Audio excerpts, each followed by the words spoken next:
Wednesday night edition of the Crash the Pond podcast. We are back to discuss some very interesting quotes today from Ducks general manager Bob Murray's end of season.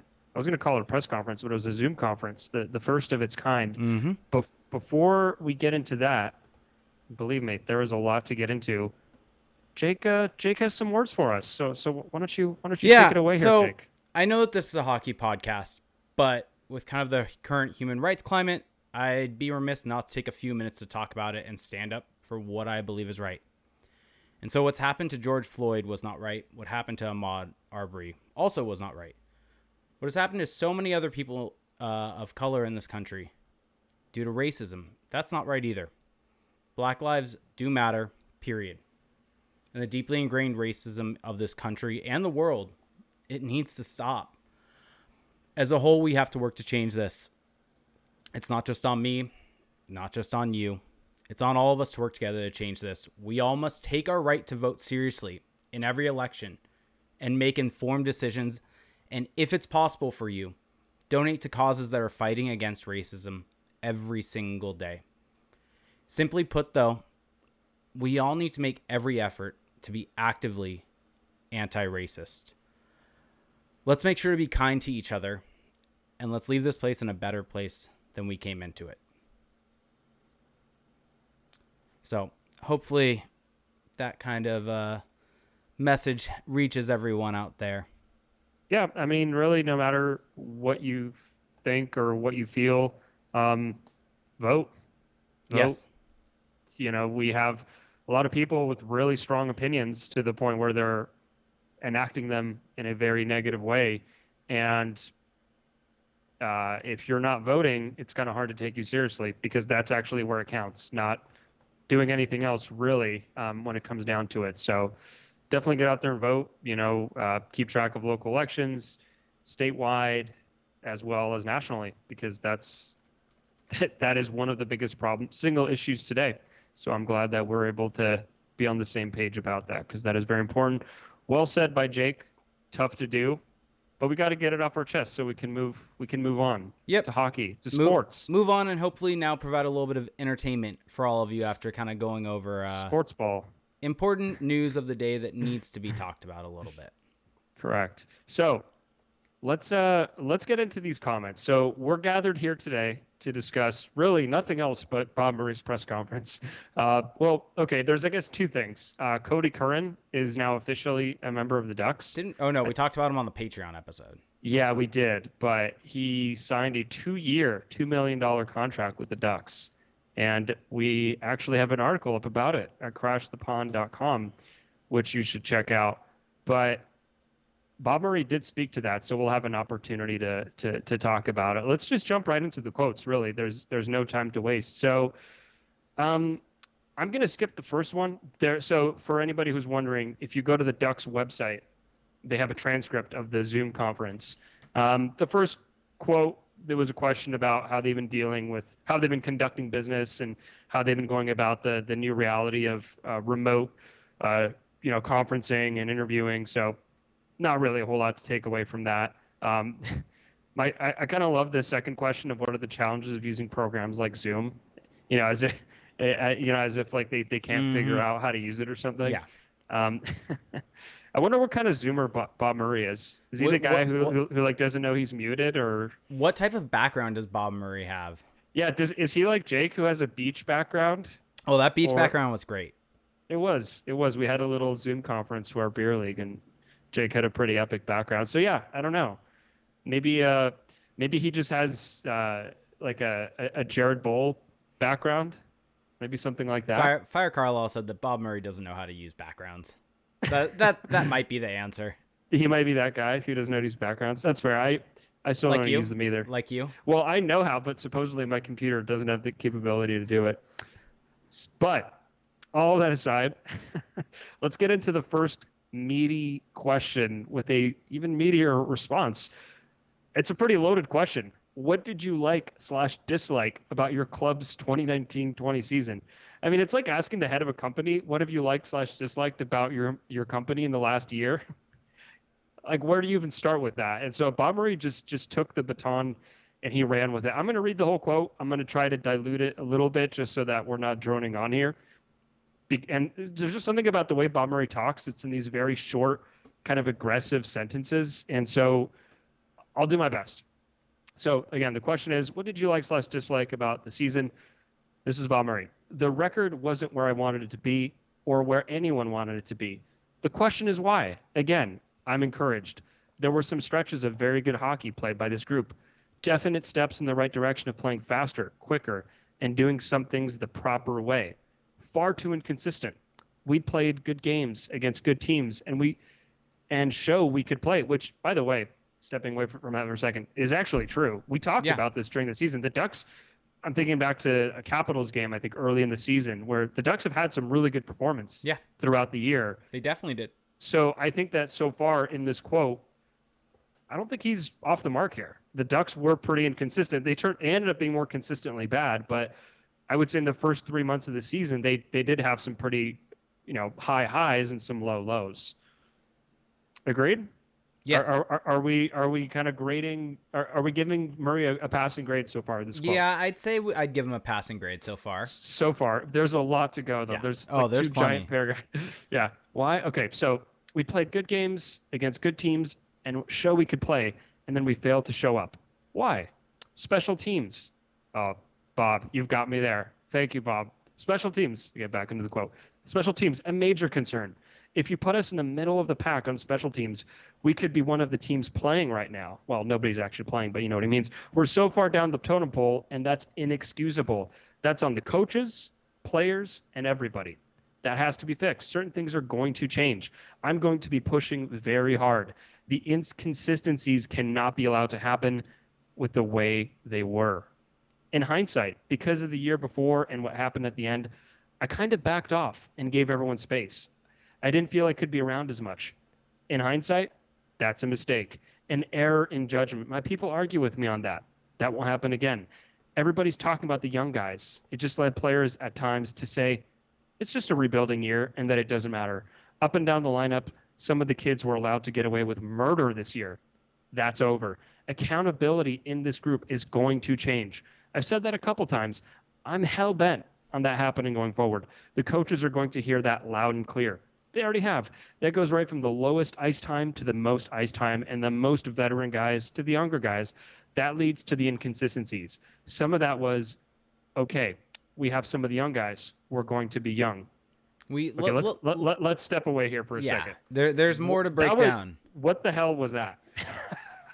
Yeah. What just happened? Bob Murray just dunked all over his roster and his coaching staff. Yeah, and even going above into the paragraph above that where he's saying it's on the coaches, on the players, and everybody, that has to be fixed. Certain things are going to change. I'm going to be pushing very hard. My issue with that is that's the same thing he's been saying for years. And now, granted, he's not necessarily wrong by saying it's on the coaches and players. None of this is incorrect. None of it's incorrect. And this is probably going to be a recurring theme of what I'm going to be saying today. But the issue with a lot of these quotes is we've heard this before. We've heard this blunt honesty from him before with no action. And my other issue with this is... What do you mean? They signed Kodie Curran. We just talked about it. And he's like, certain things are going to change. I'm going to be pushing very hard. Inconsistencies cannot be allowed to happen with the way they were. Well, maybe if you didn't ice a roster with Corbinian and Holzer consistently playing and Jacob Larson consistently playing, you wouldn't have as many inconsistencies. Maybe you understand also, and this is one of my bigger things with these quotes, my bigger issue with these quotes, is a lot of these kids are coming into the league for the first time.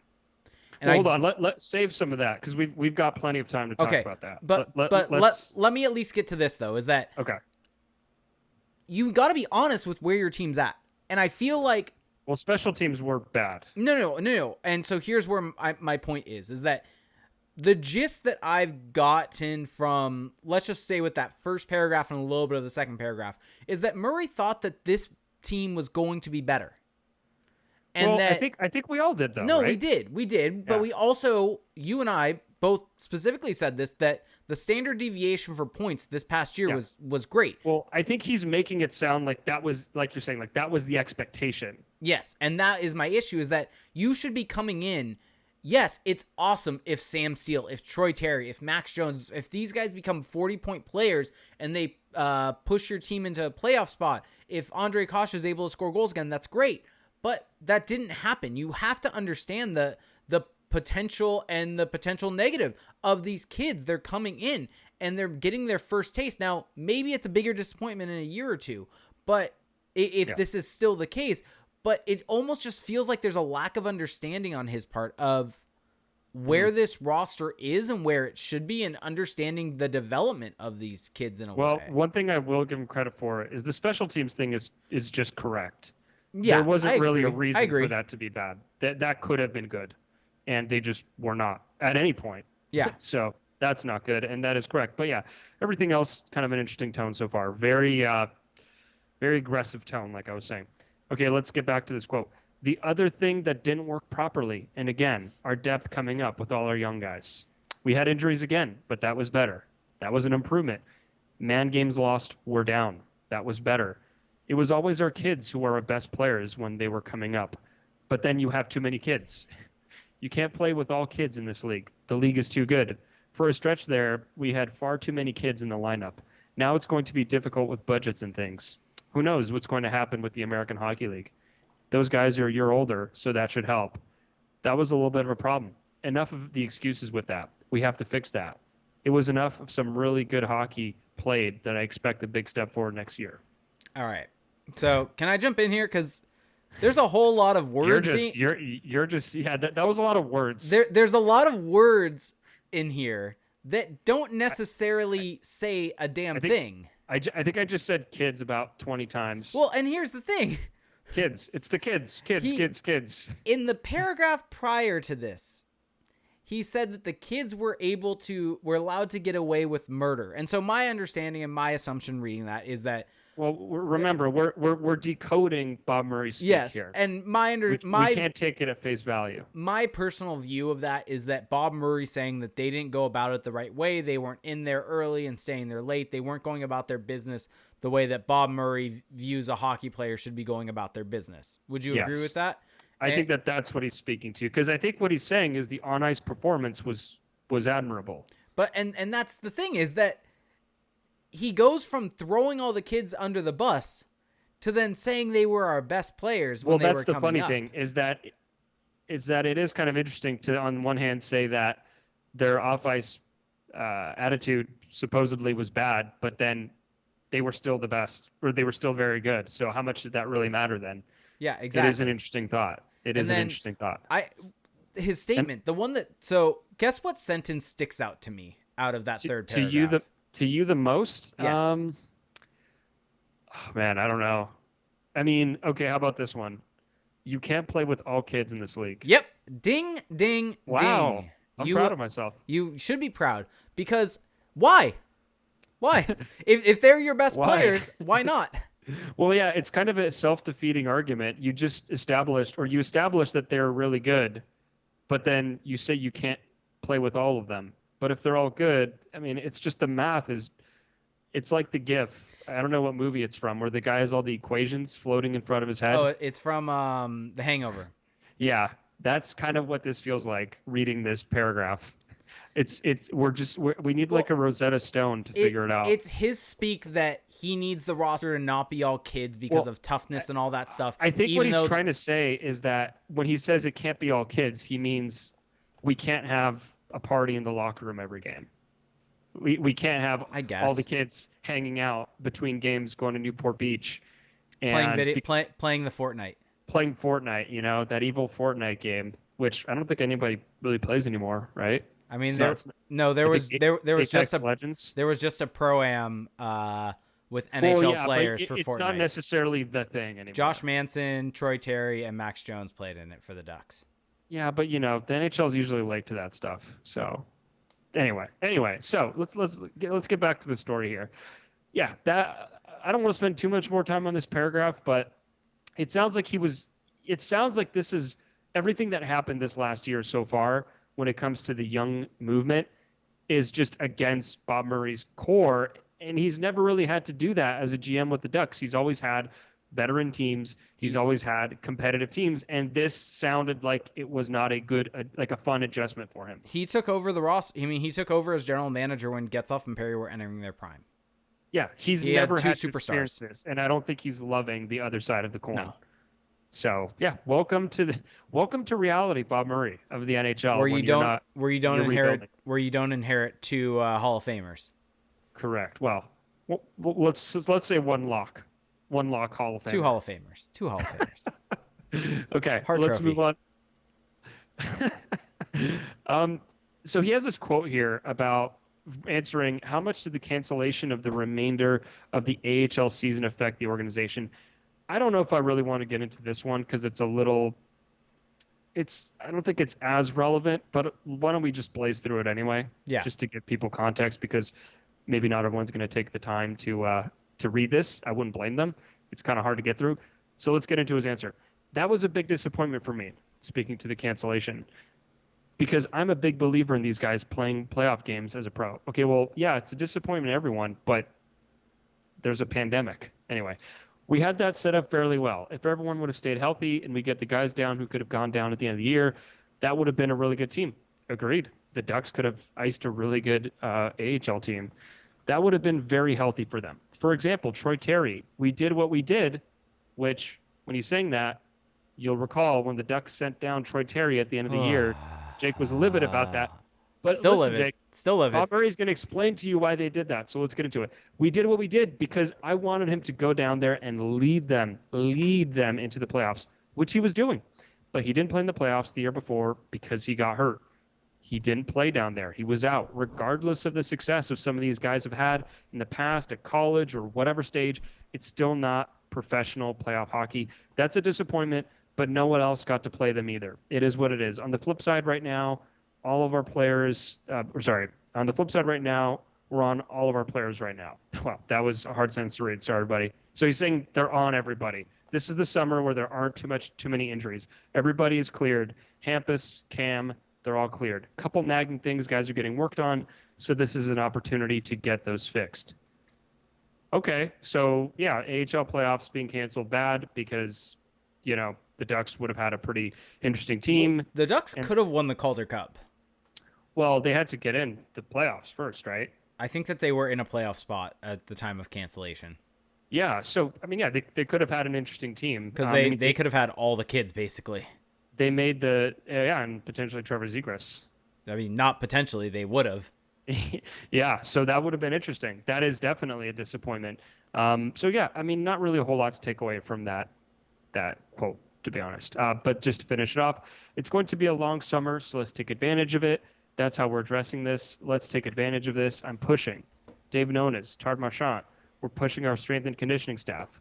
Push these guys now. Let's get a good summer in. With some of them, we've seen some deficiencies in their body makeup. Let's address those right now. Now is the opportunity. There's good. Jeremy Bettle.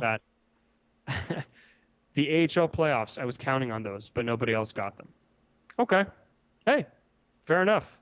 That was a big deal to them, and they didn't get it. I want that body makeup quote. Body makeup. Who could he be talking about? Who's fat? Who's out of shape? Wow, just straight up going there. I have a few names in mind, but I'm wondering if they're thinking about guys that are too small. That sticks out more. Maybe need to bulk up.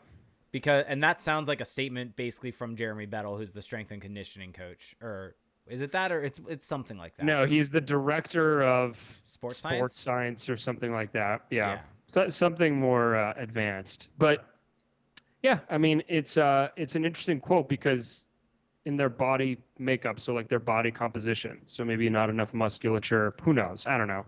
A little too much there. Or I would say too little there to figure out. Let's move on to the next quote. Bringing it back to Kodie Curran, who we talked about earlier. What does Kodie Curran bring to the organization's defense? He responds, "We felt another one of our issues was that our defense was too young." Well, he's already established that a lot of kids is a bad thing. And with young forwards, it really hurt us. We've kind of shored up our depth on defense. It's going to take a lot of defensemen to get through next year. Curran is a late bloomer. We've known about him for years and his improvement over the last couple of years in the Swedish Hockey League. You saw the numbers and awards he won. we're quite excited about that. I expect some really good competition on defense next year. We should be deep enough. I think the schedule is going to be fairly tough next year. So I just want to say that I think that for 95% of this is pretty spot on. I think that the amount of D-men that the Ducks have is a lot, especially lefties. But I think that bringing in a guy like Curran, who was the MVP and the defenseman of the year in a very good hockey league in Sweden, could potentially be a nice stabilizing force if his game kind of pivots back to the North American ice, because no one else on that blue line so far has proven that they can hold down a regular spot. And I mean, the thing that is important to know about Curran is he was over a point per game in the Swedish Hockey League and ran the power play for Rögle and was fairly successful doing that. And so that gives the Ducks an option on the power play. I mean, I guess the only concern is how many left-handed shot defensemen do the Ducks realistically need, but I don't necessarily have an issue with this signing because adding a guy like this is a much better signing, in my opinion, than even adding a Hakanpää, adding.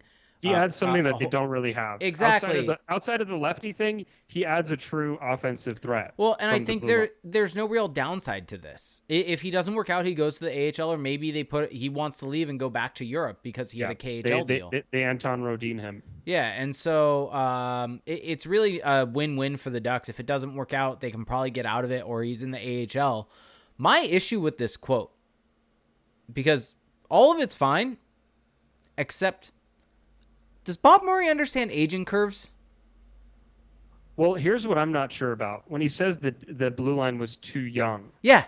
So let's just look. What? Let's just go through the list. What? What? I can't see your face because I don't have the video feed up, but I can imagine you have a confused look on your face. Yeah. Which others might. You might not be alone in that confusion. Well, let's just go down the list of defensemen on this team. Yeah. Cam Fowler's 28. Yep. He's not a kid. Prime age. Hampus Lindholm, 26. Prime age. Not a kid. Josh Manson, 28. Not a kid. Prime age. So those are 3 guys out of the 6 already. We're halfway through already. None of them are kids. After that, Michael Del Zotto played a lot of minutes this year. 29. Oh, actually not as old as I thought. Prime age. Oh, yeah, he's in his prime.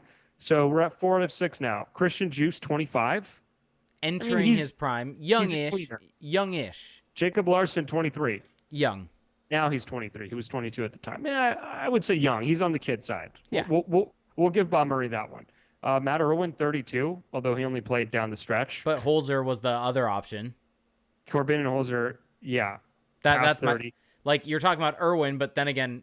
Brendan Gooley, 22. Young. Yanni Hakanpää, 28. Josh Mahura, 22. And Gooley and Mahura were mostly in the AHL this year. So what is this narrative? That's my point. That's what I take issue with. Where is this defense that's too young? I think the problem is, I think what he's trying to say, and he's saying it in a different way, is that the young defensemen were not that good.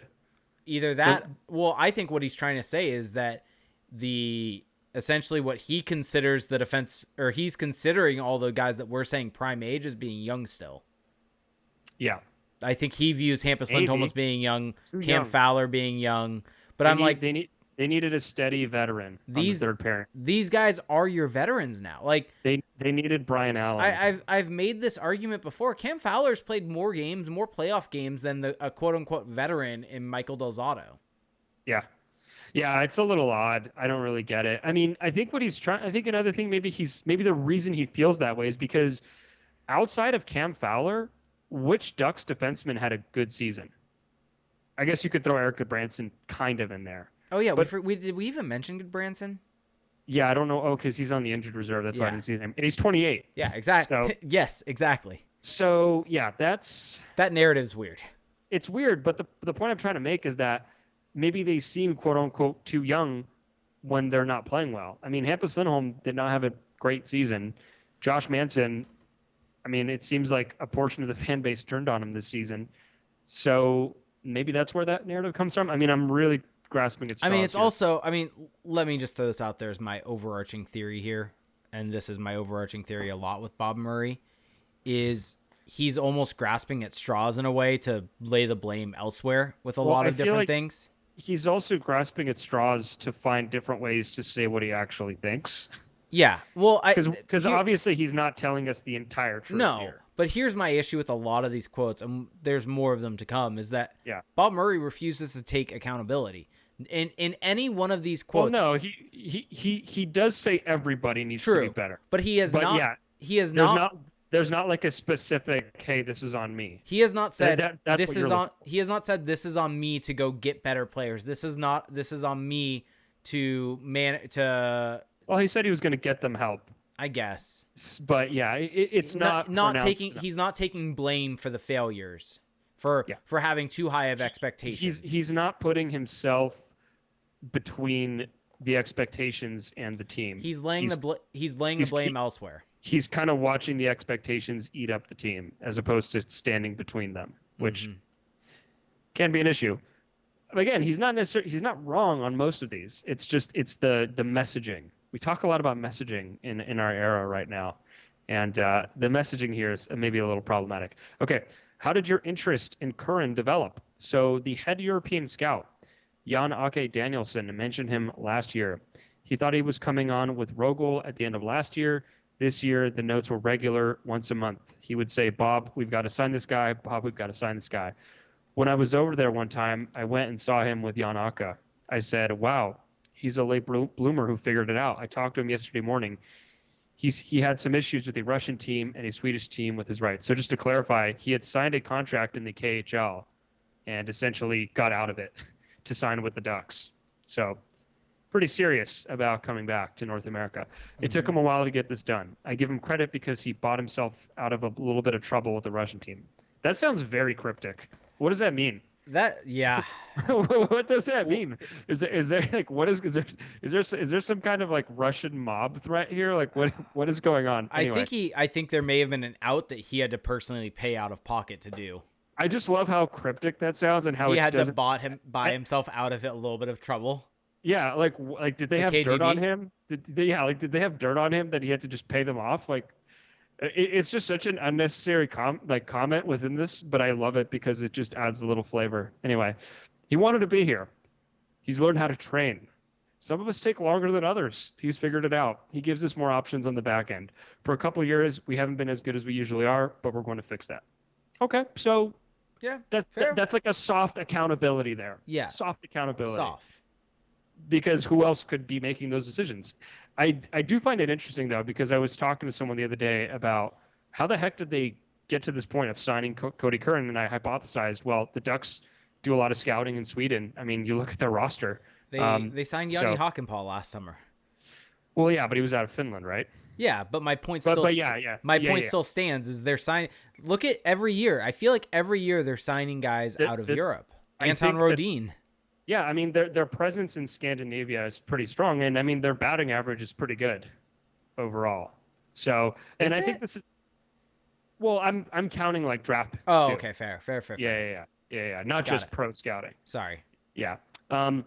Yeah. I mean Anton Rodin, that is a swing and a miss, but that's fine. I mean it cost them really nothing. Exactly. And they terminated the deal. Hakanpää turned out to be okay. We'll get into this more. Let's finish this quote. Jan-Åke saw it the best with him playing in the other European leagues. Coming to the SHL and watching him the year before, the step-by-step improvement in his game. One game I was at last year, he was dominant. I thought, oh, wow, what the hell has he been doing his whole life? It'll be interesting back here. He's a Calgary boy. I just want to pause and say I love that. He's a Calgary boy. Like, that just immediately makes things better. He won't have a problem with the ice size. It took Jani Hakanpää a little while to figure out our ice. Kodie shouldn't have that problem. I'm enthused about the depth on our defense. It's going to be good competition. The young guys aren't out of it. They're going to have to earn their stripes just like everybody else around here. You know what? I support this quote. I support that last paragraph we just read. I support it. He's a Calgary boy. He's not going to have a problem, despite the fact that all of his best seasons are on larger ice. Yep, exactly. You said it before I did. If it's not an issue, then why did he? I mean, again, why did he have to go to Europe to find his game? Well, I mean, it's quite possible that he's going to come back and be fine. I mean, I think he's definitely a better player now, and he's more suited to thrive on that smaller ice. But he's still going to a speed that he's never experienced before, ever. So that's going to change things. But I do like the idea of increasing the internal competition. I mean, there was already some internal competition, but I think, and I was tempted to write about this in the article, but I kind of stuck to just the roster composition. You bring in a guy like Kodie Curran, and how does that not motivate the younger guys? I mean, this is a guy in Kodie Curran who was never drafted and went through an insane path to get to the Crazy. NHL. I mean, he started in the AJHL, which is not even a major junior hockey league. It's the Alberta Junior Hockey League. And then from there, he played Canadian University Hockey, which is not, it's not even like, D2 NCAA. This is far below that. Then he played in the ECHL, the AHL, the Danish Pro League, the Norwegian Pro League, and finally the SHL before making like that. You can't do that if you don't have perseverance. You can't do that if you don't stick with it. So the sheer presence of this guy in the locker room, how does that not motivate a Brendan Gooley or a Josh Mahura or a Christian Juice? Anyone who's in that competition, you have to look at this guy and say, well, if he never gave up, how am I going to give up now? Just because things haven't gone my way, even though I was a draft pick, even though I've kind of been given opportunities, So I kind of like it from that perspective. I think that's interesting. Yeah. I know you disagree. Yeah, I mean, I know you don't like that stuff, but it matters to people. Sure. It matters to people because Sure. these are human beings who have to interact. Like day I to said, day. I have no issues with the signing of Kodie Curran. I think it adds competition, which is good. I don't necessarily disagree with that. My only thing here is that that's not a reason necessarily to sign a guy. If your expectation is that he's going to seamlessly make the transition, and this is kind of falling in line with a lot of what I'm saying about Bob Murray, where if your expectation is up here, where I'm trying to get up here so that on the camera it's correct, and in reality the player has the potential to perform down here, and up there is the absolute best that they can do. And so when there's a wide range of outcomes. When they perform down here in the middle of the screen, Felix is where my hand is, instead of where your expectation is up here, you're going to be disappointed. And that's almost, it feels like what's happening here, where Bob Murray's saying he won't have a problem with the ice size. Well, what if he does? Yeah, that is very confident for a guy who has been playing in Europe for the last 3 years. But we shall see. I mean, the Ducks seem really confident in him, and so we'll have to see. I'm excited to see him play because this is such an experiment in just development and all of that. Okay. Let's get into some draft talk. Are you ready for draft talk? Do it. Draft quotes, by the way, from Murray. We're not going to rehash our draft takes once again. You haven't had a top 5 draft pick in more than a decade. How does that change your preparation? What kind of impact can that have on your team? Bob Murray responds, we're quite anxious for it. I hope we don't drop down any. Yep, that's fair quote. I think Jake would agree there. Yep. I hope we don't drop down any, but that seems to be the norm the last few years. Something always drops you down a couple or one or whatever, but you can win. We're going to get a good player this year. We're positive of that. We have 3 picks in the top 36 as of right now. We just finished our draft meetings, and I've seen pretty much everybody they're talking about. I'm looking forward to this year's drafts.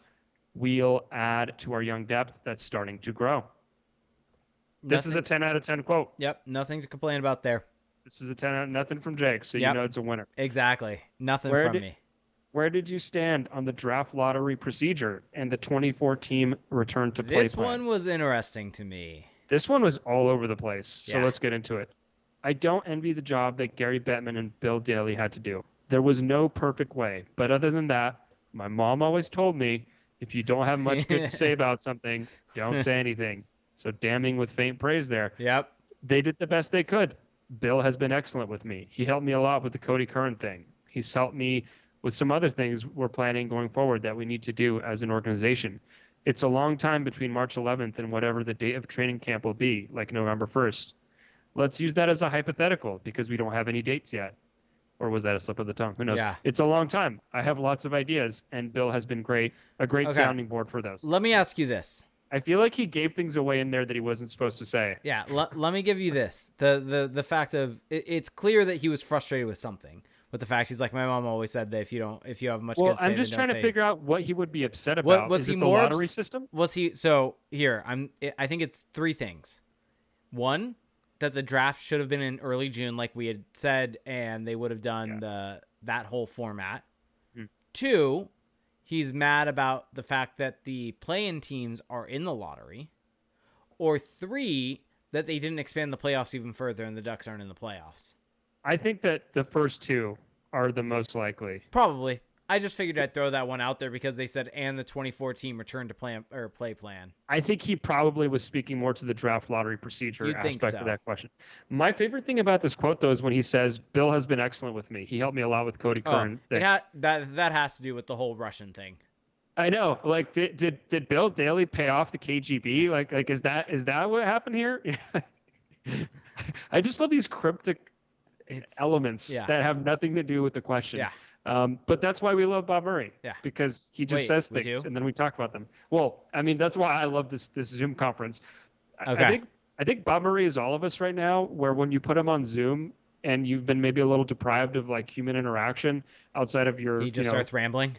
You just start going because you just want to talk to people. And I think maybe that's what this was, which is good. Hey, that's what we're doing right now. We need more Zoom Bob Murray. I think maybe every press conference in the future for Bob Murray needs to be via Zoom. Yeah. Just a thought. To me, this quote was kind of a whole lot of nothing. More or less. I mean, yeah, there was not a lot there. But I think that it makes sense that the Ducks would be frustrated that the draft procedure would involve the playing teams. And honestly, that is not a bad take. A lot of people are frustrated by that. Most people seem to think it should have just been the 7 teams and leave it at that. Well, that's my opinion, is that it should have been just I get why they did it, because I've said this before. I think it was the Patreon show I said this on. I can't remember. Conditional picks is key. If the play-in team loses, you can say they weren't a playoff team by definition. So for conditional picks, they're a lottery team. And for that type of situation, to avoid that. Yeah, I think Bob Murray is rightfully frustrated with how this lottery system is. Honestly, it's not horrible for the Ducks still, because they have a pretty good chance of getting in the top 3. It's not. I'm sure he would have preferred the other system that we had talked about previously. So let me throw this out there. Let's say the play-in teams don't get into the lottery. You still have the top 3 picks lotteried, but it's only the 7 teams. Mm-hmm. That's the preferable option for Bob Murray if that was ever on the table. True. Because, I mean, that's the thing for the Ducks is, under that format, they could only get into the top. It only gets a first. But then again, you could only fall down 1. So risk management perspective, there's less risk in that format that they were talking about doing. Under the current one, there's potential for them to be first, second, or third, though, which was not possible under that one. Yeah. So, okay. I'm just scrolling through the questions here. I think we should skip through the next few because some of these are not that interesting. So I'll just summarize them a little bit. Go for it. The questions were, how are training camps going to work? How are workouts going to work? And he's saying that he's been coordinating a bit with the GMs from San Jose and LA about how they're going to go about all the protocols, how they're going to go about the hygiene. So I think that was the gist of that question. I mean, and just how to get guys back to working out in their home city. But that's pretty much it. The status of the annual rookie tournament held in September, so doesn't sound like that's happening. No, there will be time for that. The interesting part is what's going to happen with the CHL and college hockey and the USHL. Yeah, and that's everybody's waiting on that. Yeah. So he's just kind of echoing that. Talked about Europe being an increased focus these days when looking for players. Not a whole lot there either. I mean, he talked about how he's saying that. Well, what he was saying is that the college free agents are kind of out of style, which I think is pretty fair considering that there's so many stories of college free agents coming in that didn't pan out at all after all this hype. The interesting part of that is he not only says that that's not a thing, but explains why it's not a thing, and that's the part that's interesting. So for those of you that don't know, the reason why college free agents aren't really a thing anymore is that the USHL, so if you play in Canadian Major Junior, you can't play in college hockey because the NCAA views that, I believe, as professional. You lose your amateur status if you play in Major Junior. So a lot of guys will either play in some of the like B-level junior leagues, what is it, the BCHL's one, or a league like the USHL. And so what Bob Murray's saying is that the USHL is being scouted at such a higher level now that guys are getting drafted out of there when they previously weren't. And that would lead them to becoming college free agents to be picked up. And so because the USHL is being so better scouted, there's not as many undrafted college free agents that are worth picking up. And so I found that kind of actually enlightening. It is interesting. I think if you're kind of a draft head, you like hearing this stuff because it shows Bob Murray has his finger on the pulse of what's going on there. I would agree with that on that. It's a positive. Yep. Okay, now shifting back to the Ducks though, specifically and the roster.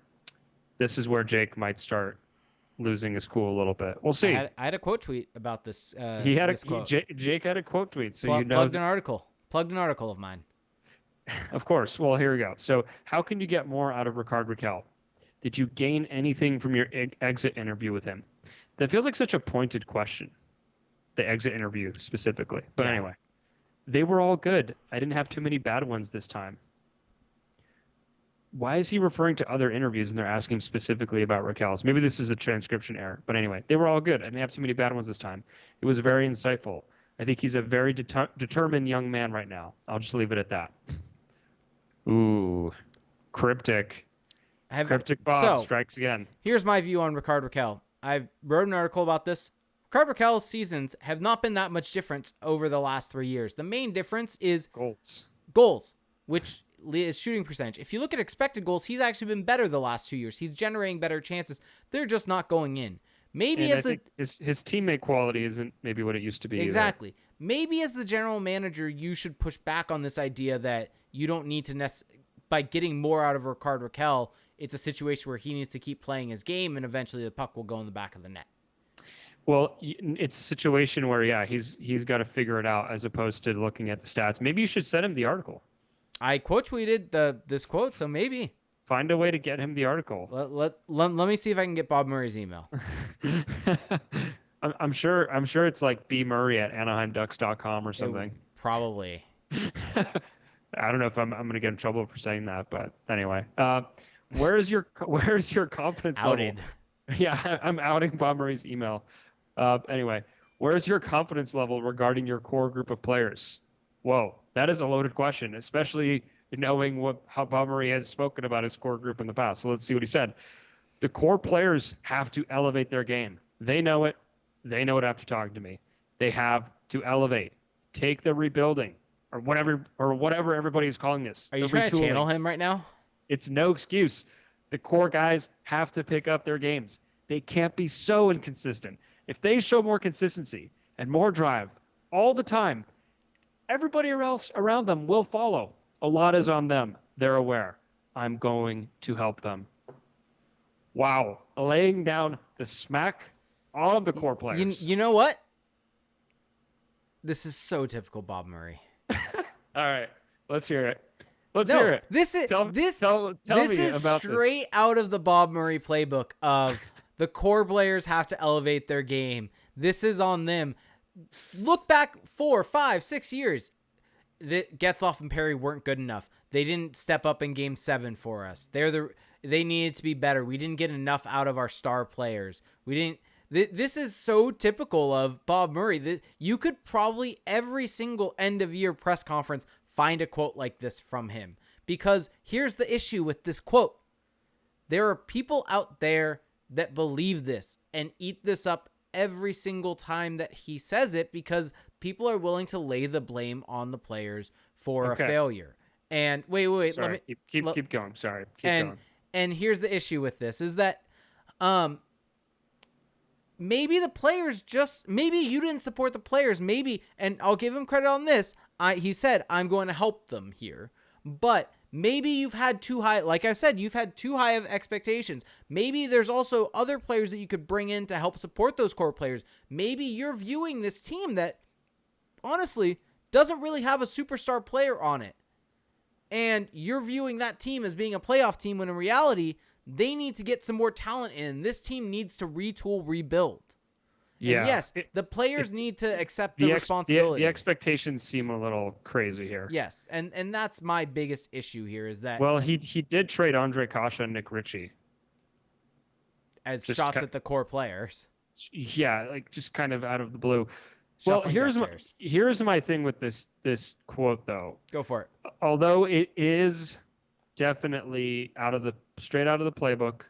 I mean, no doubt about that.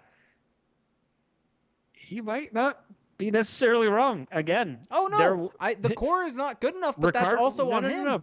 But Ricard, well, okay, I know, but still.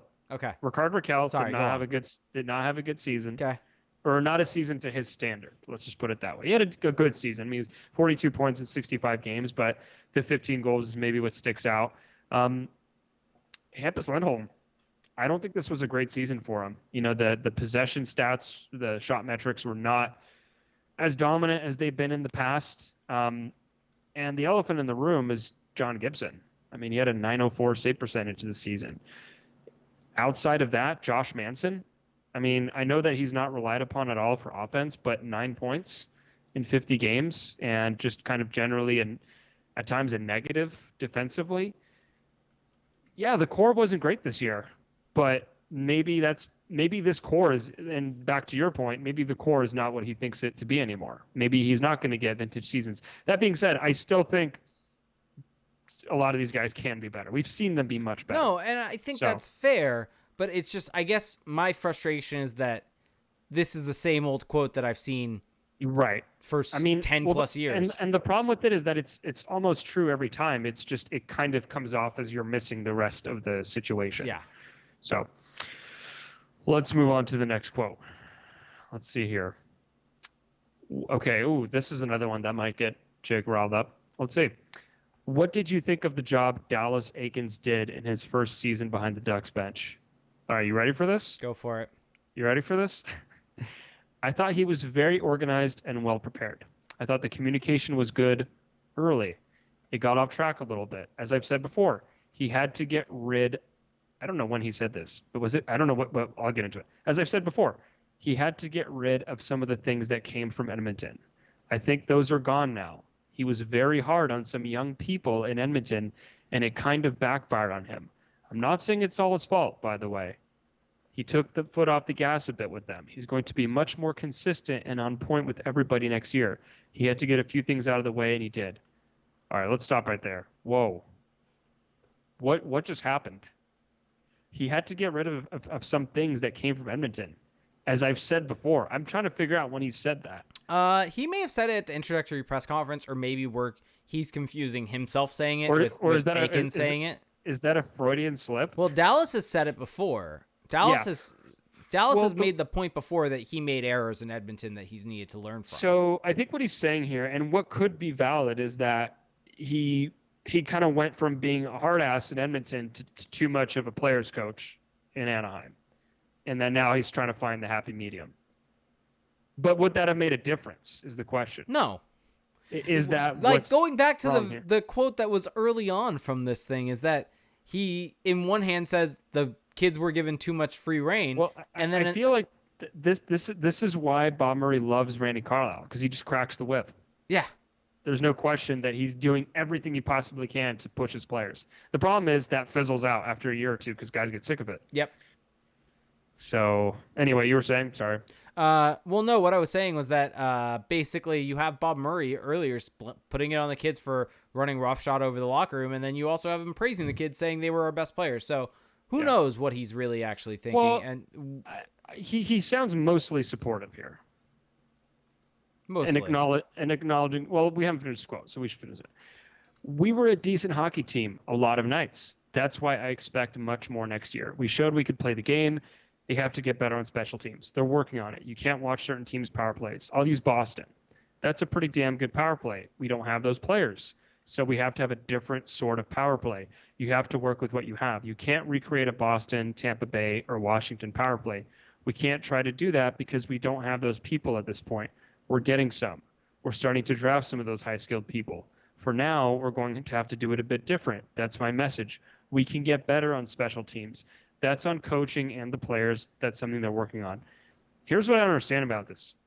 Is he saying that at one point they tried to use similar tactics to the top power plays, and because it didn't work, they have to change course? Is that why we saw the just horrific, endless point shots at the end of the season with no side-to-side movement? Because well, if you can't be like the best, if you can't emulate the best, then you have to switch to also, the worst. Maybe if the roster is at the point where you have Derek Grant on a power play, you haven't built the best roster. Yeah. Although I still think with the players they had, they could have had a decent power play. Fair. I mean, if you just put the 5 best guys out there, you should be able to have a decent power play. And they didn't. And that is a coaching thing. I think we can agree on that. Fair. But at the same time, I can't tell what the message is here. Yeah, they've got to be better. You can't be like the best because of the players they have. We're getting those players, but we have to do things a bit different. Like, what does that mean? What is the different thing that they're going to do? I mean, because what we saw with the Ducks power play over the course of the season was that they started off trying to play that 1-3-1 setup with one-timer options on each side, trying to work it down low. And as the season progressed, as they got more and more frustrated, they just went totally away from that. They went to just, at times it looked like they were just playing keep away. Like they were just afraid to lose the puck. And then they got to a point where they were just firing shots in the blue line and trying to get traffic in front, which is one of the statistically the least efficient ways to score on a power play. So because things didn't work out early, they kind of just gave up. And I don't know if that was a management thing, Bob Murray stepping down from the front office saying, hey, look, this new age, this fancy stuff you're trying isn't working. I don't know. It's interesting. That quote, it gets me going a little bit. Okay. Final quote. Wow, we've made it this far. What a journey it's been. We've made it through that. We've made it through the cryptic Russian story. Yeah. We've made it through kids. Dang, these kids need to get off my lawn. We've made it through a lot here. So let's finish up. Do you foresee any issues re-signing some of your restricted free agents? There are always issues. We've talked to them a little bit. Some we have the hammer, and some they have a little bit of the hammer. The farther it goes and we get into November and about to play, there's not going to be a lot of money out there next year. I foresee the cap being fairly close to flat. It could be flat for a couple of years. I don't know. The revenues are going to be tight. We talked to them, but there's nothing to announce at this point. We know who they are. We know who has arbitration rights and who doesn't. Those types of things. Wow. That was a lot of nothing. That was maybe the least insightful quote, which is unfortunate that we have to end on this one. But let's talk about this topic for a little bit here. Who are the restricted free agents? So I looked it up. I've got it up in front of me, so here we go. Okay, let's do it. It is Sonny Milano, who has arbitration rights. So he's got the little hammer on cap friendly. He does. Jacob Larson is an RFA. No arbitration rights. No arbitration rights. Kiefer Sherwood is an RFA with arbitration rights. Troy Terry is a 10.2C group, which is basically means he's a Group 2 RFA, which means he's not eligible for an offer sheet. He's only eligible for signing with the Ducks. The Ducks have the hammer in that situation. As an RFA, no arbitration rights. Then you've got Alex Doski. Chase DeLeo has arbitration rights. Devin Sidoroff. And so there really aren't that many. The really notable ones really are Troy Terry. Joel Pearson. Sorry, yes, Joel Pearson. I hadn't scrolled down to the defense yet with arbitration. But so really the ones of note are Troy Terry, or that are left, Troy Terry, Jacob Larson, and Sonny Milano, I think are the biggest profile. Kiefer Sherwood you could probably throw in there also. Which one is going to be the toughest one? Because when he talks about there's always issues, who's the issue in here? Because I have my theory. Milano or Terry? I think it's definitely Milano. Milano has I'm not saying he has this huge case for a bigger contract, but he's older, and he has a 14-goal season under his belt at the NHL level. And in 18-19, he had 11 goals in 27 games down in the AHL. So he was very productive at the end with Anaheim. So the question is, what does that look like for him? A 2-year bridge deal? A 3-year bridge deal? What is that going to look like? Or, what do the Ducks want in this situation? I think the Ducks are probably going to bridge him. Yeah, I mean, that's fair. I think it would benefit both sides to have a bridge situation because he needs some full seasons in the NHL under his belt to show that he can go and get that big contract. Yeah. For Jacob Larson, I don't even know what you do there. I mean, I guess he wants a bridge as well. because he wants to show that he can become a Maybe. regular? Maybe. Or does he want a little bit of a longer deal? I think it was a little bit of a longer deal. But what leverage does he have to go and get that? None. I mean, he's been poor. He's been very poor in the NHL. Not to my surprise, maybe to others. As far as Kiefer Sherwood, he's the oldest of the group, 25. Where does his future lie? Yeah, that's an interesting one to see where it lies. If I'm him, I'm trying to get a 2-year deal to take me to unrestricted free agency. But I think it also, if you're him, if you get a couple years out of the Ducks, 3 or 4 potentially, and you get a little bit of security, that might not be a bad thing either. The tough thing for Kiefer Sherwood is it just depends what he wants. Does he want to have a true shot at the NHL? You know, because if that's what he really wants, then signing longer term with the Ducks might not be the best situation. Yeah. But if he just wants to have a contract and be happy with the fact that he's made it this far as an undrafted free agent, and then, yeah, maybe it makes sense to kind of just stick around the organization, and maybe when he gets his shot eventually, he can capitalize on it. I don't know. It's interesting. Joel Pearson, Devin Sidoroff, Chase DeLeo, I have no read on. Alex Dostie, I have no read on those. That's more of a John Broadbent type of topic. Mm-hmm. I'm sure that they'll all be back.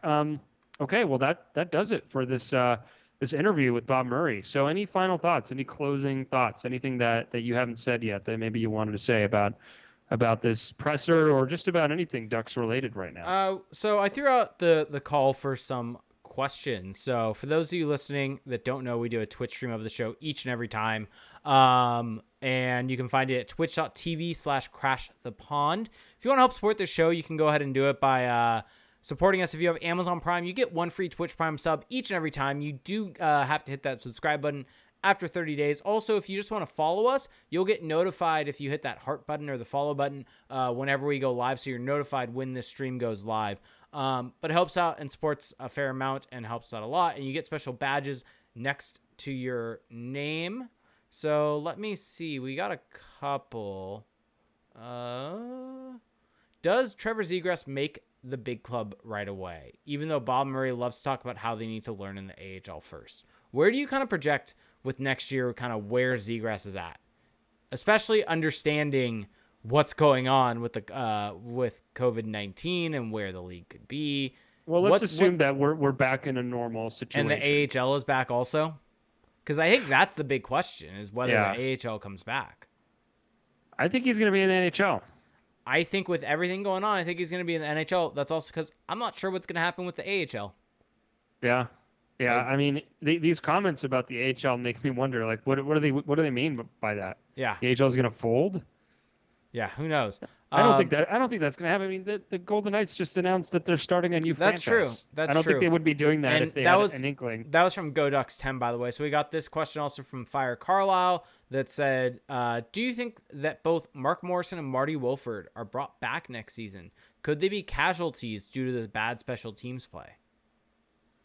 I don't know. I mean, it sounds like Murray is giving them a chance to work through it by saying that they're working on it. They're looking into it. They're going to make it better. So I think they're going to be back. But man, they probably don't have very long of a leash though. Yeah. And then let's see. Hockey Boys asked, based on Murray's quotes, and I think this is kind of a really good question to kind of end our discussion about Murray's quotes. What moves do you think that we can expect this offseason? And do you have any hot takes on that? I think the Ducks are going to be pretty quiet. Is that not a good take? No, that's not a good take. That's not fun. Not a good take. That's not fun. Okay, I'll give you a fun one. Adam Henrique gets moved. Ooh. Cut salary, make room for Trevor Zegras. Does he get anything in return? It would go against the too many kids philosophy. Can you get a right-handed defenseman for him? Maybe you package one of those left shot D with him, one of the younger guys, maybe a Gouli or a Mahura. Maybe you package Henrique, Mahura for a pick and a right shot D, or just another forward, something like that. I mean, here's the thing. If I was going to hot take territory, I will just continue to beat that drum because it seems to be the most obvious play especially considering Adam Henrique just scored 26 goals. Yeah. So his value is never going to be higher. And I think, and I'd combat people that would say, well, he's untradeable because of his contract. He was the best player on the team last year. I think that makes, there are going to be GMs out there that see the amount of goals that he scored and see the value in that and don't necessarily care about the years on that contract. Yeah, exactly. It's going to be interesting, the trade market, with all the cap flattening out and whatnot, just how that affects how teams project that far out. But I don't see them trading Josh Manson, though.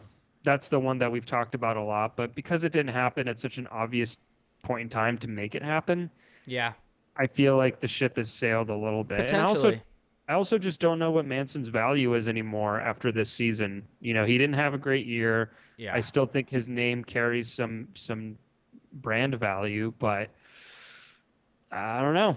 We'll see. But yeah, Henrique getting traded is my hot take. Fair. I don't really even think that's that hot. I think that's pretty cold, honestly, but sure. Well, I started with nothing's going to happen. So my hot take, you want to hear mine? Let's hear yours. One of Lindholm or Fowler gets traded. Wow, that is actually a hot take. That is a scorching hot take. You're compiling a bunch of left-hand defensemen. You have plenty of depth now in juice. Do you try moving them for an impact player or maybe a right-handed defenseman that can make more of an impact? Or younger? But man, okay. I'm not saying that they Isn't necessarily that do it, but that's a hot pool? take. Isn't that the wrong pool to take out of, though? From Fowler and Lindholm No, are two of the only things that work on this roster. I'm not necessarily saying that they should. I'm just giving you a hot take of what I could foresee happening. It is a hot take. Lindholm out? Maybe he's Fowler. Maybe he's one of the guys who's playing Fortnite too much. Maybe in Bob Murray's eyes, he's a kid. He's one of the too many kids. I mean, yeah. Fowler had a great year. This is the Ducks love Fowler. Yeah, I don't see him traded. But Lindholm, knows? maybe. Lindholm's contract is also much more tradable. Yeah. So we'll see. That's my hot take. Is one that of is them a gets hot take. moved. Congratulations to you. Yeah. Did I win the hot take off? Yeah, you did by a lot. Perfect. Awesome. By a large margin. That's what I was going for. All right. So Lewis X209 asks, gut feeling, where do you think the Ducks are picking in the upcoming draft? Pick a number. First. Damn it. Why not? Now if I don't say first, I just look bad. Then say first. First. Fine. Wait, here. I was gonna say third, but I wanted to steal your thunder. I have the almighty answer. Tankathon. Running it right now. Okay. Let's hear it. Ducks got second. Okay, so they're in the lottery. They won the second overall pick. I'll take it. If the Ducks get first overall, do they select Quentin Byfield? No, they take Lafreniere. Centers. They need a center. This isn't a question. Lafreniere is the best player in the draft. So for those who maybe don't follow, was it at DauberProspects.com? Yeah. Where they did a game where they did. Oh yeah. They did a random draft order. It's per tankathon. They did it. Yeah, they did. They used a tankathon draft simulation to decide the order, and then they used a roll of the dice for each pick. Where I think 2 through 4, if you got 2 through 4, you picked something safe or like need based, and if you got 1 or 6, you go just totally crazy. And the Ducks, and that was a chaos roll, and the Ducks got a chaos roll at first overall, and so they drafted Quentin Byfield. And well, the funny thing is the guy that wrote it or that made that pick, I've listened to him on podcasts before. Cam Robinson. He is all about Byfield. He legitimately believes that Byfield is the best player in this draft. So even though, yes, it was chaotic overall, he believes Byfield will be the best player in this draft.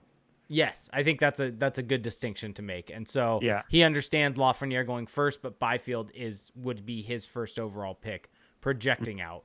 But so the chaotic pick was Quentin Byfield. I think the chaotic pick would be Stützle. Well, here's what's weird. So I listened to the full 60 with Corey Pronman. Good podcast. Good podcast, good show. And Corey Pronman, who's the draft guru over at The Athletic, talked about that there's slight buzz for Stützle at number 1. What the heck? I mean, I love coming out of left field.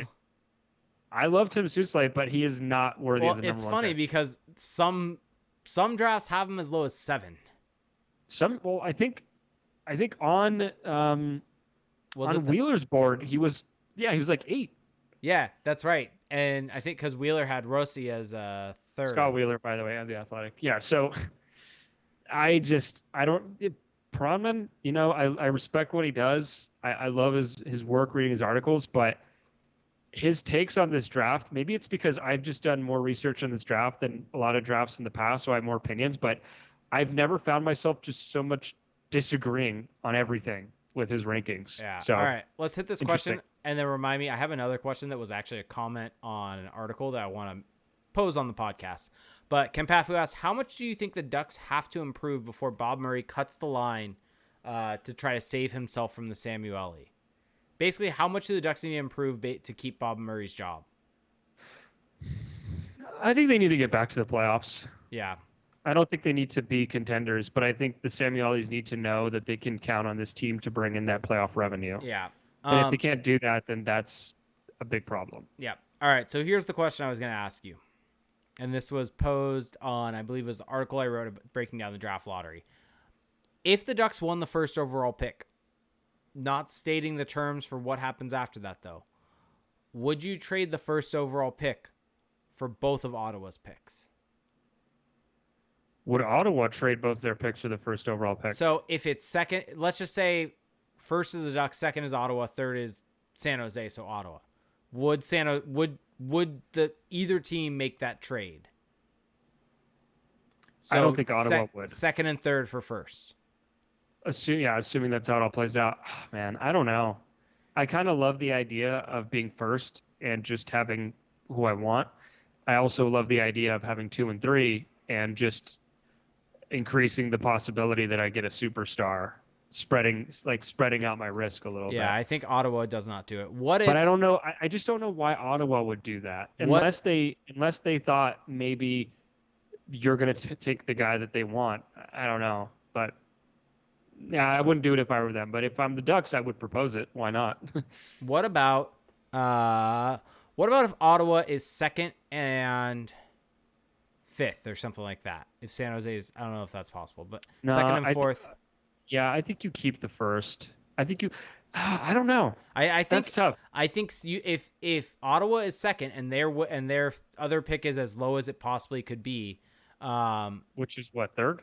Or no, fifth? Let me think about let me reset it. So San Jose is third. So if the Ducks jump them and another team below them jump them, San Jose could fall to fifth. So if it was second and fifth. So let's just math this out. If the Ducks get 1 and Ottawa owns the second and fifth picks, let's say that Ottawa drafts Lafreniere at 1 and you make the swap. You get Byfield at 2, no debate about that. Yeah. How those next 2 picks, 3 and 4, shake out? Well, you would get Byfield, and then you would get one of Stützle, Rossi, or Raymond, or Drysdale. You have your pick of the litter. Like two guys are going to be taken off the board at 3 and 4 out of that next group. Especially if Stützle goes 3, which there seems to be that seems to be a lock according to Proman, and he seems to be basing a lot of his opinions off of the kind of just the scouting, NHL community. So it has to be pretty legit. So let's say Stützle goes 3. Who goes 4? Is it Lucas Raymond? I don't know. Maybe Drysdale. Let's say Drysdale's on the board, still on the board at 5, because that'll make this a little more interesting. Let's say Raymond goes off the board at 4. The Ducks are now up at 5. They already have Byfield in the bag. Do you go and just get Drysdale to fix your blue line? Or do you grab another potentially high-powered forward prospect? Marco Rossi is still out there. Alexander Holtz is still out there. You still have quite a few options up front. Or do you just grab Drysdale? Yeah. Well, what do you do? I'm asking you. I think if you get Byfield at 2, you take Drysdale at 5 if he's there. If he's there, I think so too, because you've already kind of hit the jackpot with Byfield in terms of that next franchise center who can. I mean, imagine Zegras and Byfield, 1-2 centers. Yeah, I think it's going to be real interesting to see if maybe number one, whoever wins first overall, takes a look at seeing if Ottawa is But see, the thing Ottawa is, is that high on first. we're making the case, I think, for why Ottawa shouldn't do it though. Yeah, true. Because Fair. unless they just absolutely want Lafreniere, Fair. which is not a bad place to be in. They have the ability to do that. Lafreniere is a marketable star in that specific market. If it's 3 and 4, do you do it? I think that becomes iffier. I think it's harder with 3 and 4 because you don't get Byfield. Yeah, exactly. And then after that, I feel like you don't have a lock in there. There are no locks after 2, really.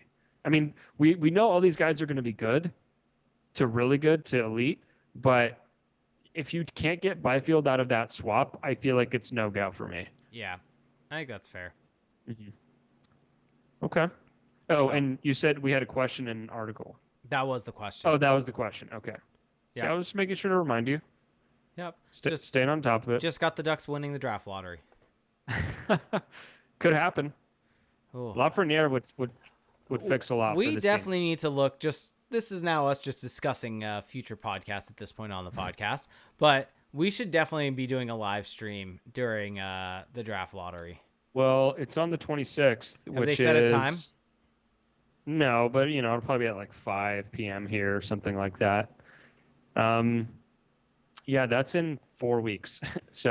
Or 3 weeks, I guess. That's a little while away. On a Friday. It's on a Friday. Picture if the Ducks win the draft lottery and you get my reaction live. It can be a drunk pod or a drunk reaction stream. Ooh. Because it's on a Friday. So should we line up shots during it and figure out a drinking game for it for everyone? We could do a drinking game. Yeah. People out there listening to this, let us know what the drinking game should be for the draft lottery. Whether it is saying about how many times Lafreniere's name is mentioned. Different things like that would be good. Yeah. So let us know. We're trying to keep the podcast coming here. Okay. But, yep, I think that's probably going to do it, though, for tonight. Yeah. Well, hey, thanks. It's been fun. Thanks, everybody, for listening. Hope everybody is doing well as we get through these crazy times that we are in. We will get through it, as we always do. If you want to keep supporting the show, keep supporting the website. You have a few ways to do it. Jake already talked about subscribing to the Twitch stream. We do want to talk to you about our Patreon page. So if you want to support the show further monetarily, you can do that at patreon.com/crashthepond. So there are 2 tiers of patronage. So for $1 a month, you can have access to our Discord patrons-only chat, which is a lot of fun. And I think that you're not only getting the benefits of the chat with that, but you also get to potentially interact with, people who are just hardcore fans like yourself. So, sometimes that's not easy to do in places like Southern California if you're a really diehard fan. So that kind of gives you an outlet there with that chat. For $5 a month, you get the chat, and you also get 2 bonus episodes a month. Those are a lot of fun. Those are absolutely worth the $5 a month, in my biased opinion. We have fun. We have a lot of fun on those. If you enjoy the kind of banter of the show, the back and forth, that's that entire podcast. I mean, the bonus episodes are just that. We just have fun on that. We do have. We have some good conversations though. We have some pretty productive. We talk more about episodes. The league as a whole, honestly. It's more of like our NHL show, and with some Ducks mixed in here and there. Just to give you an example of the ones we've done so far during this quarantine. Let's see, what have we done? We did a all-time Ducks bracket, I think, of the all-time best coaches for the Ducks. All-time best coaches. We did a fast food bracket. By the way, real quick, NJ Doubles fan asked, really quickly have a goals question, if you don't mind. The AHL just announced Henderson will be Vegas's new affiliate. And so who will be the first team to play Henderson, home or away? Wait, what? Which team do you think will be the first team to play Henderson? Oh, just like their first regular season game? Just pick it and we'll see. We'll see where it goes. San Diego. Okay, there you go. That's where I was going to go. All right, keep going. Keep going. It's better than Vegas having their affiliate in Chicago. True. Which was just weird. Anyway. And Seattle's will be in Palm Springs. That is a little odd. No, just for them. I mean, I'm glad we have another team in Southern California. I mean, the thing is, they will be. It's going to be It's going to be close to a bunch of teams. It'll be close to San Diego, close to Ontario. I agree. It would have been weird for them to be all the way up there because the travel would have been insane. Yep. But yeah, on that show we've had a lot of fun. We did the league awards. I actually kind of want to listen back to that now, just because we're probably going to get the awards at some point. I mean, I don't know if they're going to do that, but we made a lot of predictions. We had some pretty intense debates. I even convinced Jake on something on that show. Oh yeah, that was the one where you gave me 5 minutes of prep. Right? I mean, that's been your running excuse since we've done that. Yep, 5 minutes. Emailed me the script about what we're doing 5 minutes before we went ahead with it. No, it was like an hour before. Lies. It was like an hour. It was like an hour. Lies. Wow. Okay. Anyway, so that's what we do.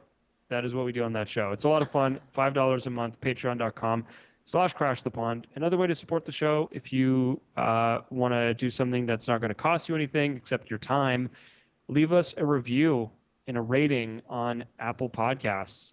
Just search Crash the Pond on Apple Podcasts. It will take you to our feed, and that is where you can leave your thoughts. We really appreciate that. It goes a long way, helps us win the Apple Podcast algorithm, and it's great to hear from you guys. So check that out. Search Crash the Pond on Apple Podcasts. We are on YouTube. Yes, youtube.com/crashthepond. If you want to go subscribe, if you hit that bell next to the subscribe button, you will get notified anytime the video gets uploaded. For anyone new listening, the YouTube video is essentially the Twitch stream recorded. Yeah. So if you're more of a visual person and you want to see us just talking into our screens or our cameras, then by all means, check out the YouTube stream or channel. God, getting my terms all mixed up. Also, check out the website, crashthepond.com. We have articles. We have podcasts. We have things to bring you, Ducks content. CJ has joined the... Did we announce that, or have we talked about that on the show? CJ, who you may have heard on this podcast he's been before. on the podcast. Yeah, well, he's been writing for us on the website, providing some content, just kind of keeping you locked in with the news. And Jake had an article last week about how the draft lottery works. And after reading it, I actually understood what was happening. Hey, I accomplished something. So Jake accomplished something, because the NHL, let's be honest, did not do us any favors. No, they did not. I mean, they made it almost as complicated as it could be. We talked about it in our last podcast, and it was a bit of a struggle. So anyway, well, it was mostly a struggle for me, if I'm being honest. Okay, I have an article that went up today talking about Kodie Curran. It was really just an article about how confusing the Ducks blue line is, if I'm being honest. But seems like there's a thread here with our articles kind of being about confusion. We live in a confusing time. We're just trying to capture the moment. So that's crashthepond.com, at crashthepond on Twitter. Jake is on Twitter, at reindeergames91. And as I usually do, I will outline what you can find on Jake's Twitter. So you can find Bundesliga, wrestling. MLS is back. MLS. If you're looking Premier for League's back. Your sports fix can be totally alleviated with Jake. You'll get an update on lots of different things. I mean, majority of the time it's going to be the teams I follow. So that means Tottenham, LAFC, AEW, NXT, WWE. I mean, there's the Ducks, there's the Angels thrown in there. UFC this weekend? Sure. UFC 250? DraftKings? You going to do DraftKings for that? I don't know. Lewis must have missed this. MLS announced today that end of the month they're going to be doing a tournament. It's kind of weird. Actually, let me run this by you and get your thoughts on it, seeing as we're an hour 20 in, so might as well. Who cares? MLS, the way they're doing it, at least my understanding of it is that they are having all the teams fly to Orlando and going, I think, put them into groups. No clue how big the groups are. So they're doing the NBA model. But we're all going to Disney World. We're one game into the season, though, mind you.